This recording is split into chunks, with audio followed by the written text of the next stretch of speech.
Yesta Ilman s'est lancé dans un grand combat, celui de supprimer les tétines de ses deux garçons. Il ne fallait pas plus pour que les critiques des internautes fusent, quitte à faire culpabiliser la jeune maman. Ce mardi 18 juillet 2023, elle a donc répondu aux haters.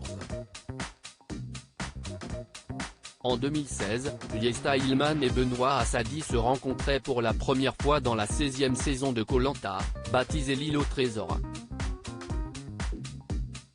Et si est après la diffusion de l'émission et la victoire du jeune homme sur TF1 que les deux aventuriers ont fini par se mettre ensemble et d'enchaîner les heureux événements, un mariage il y a 4 ans et 2 enfants, Juliane, née en 2019 et Adriane née en 2021.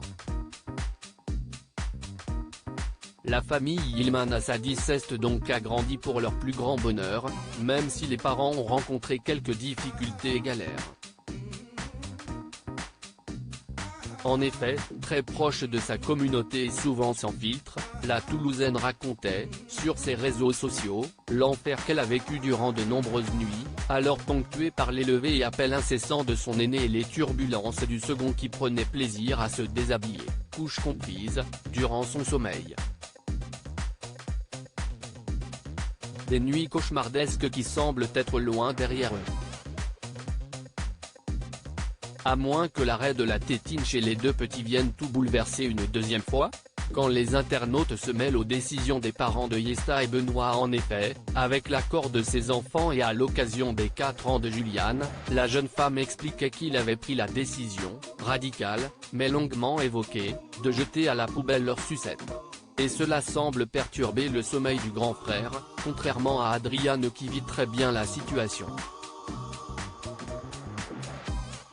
À la suite de cette décision, la maman a été critiquée sur les réseaux sociaux. J'ai reçu des messages sur les réseaux sociaux des mamans qui m'ont fait culpabiliser par rapport à Adriane, me disant que c'était un dommage collatéral, me disant qu'il était trop petit. Bref, tellement de messages hyper culpabilisants. Arrêtez de faire ça, arrêtez de croire qu'il y a un guide et de croire que chaque enfant est le même. En tant que parent, on connaît nos enfants, si est moi qui le connais, si est moi sa maman. Si on l'a fait pour Adriane, si est qu'on savait ce qu'on faisait, on fait le mieux pour nos enfants, même si on peut effectivement se tromper.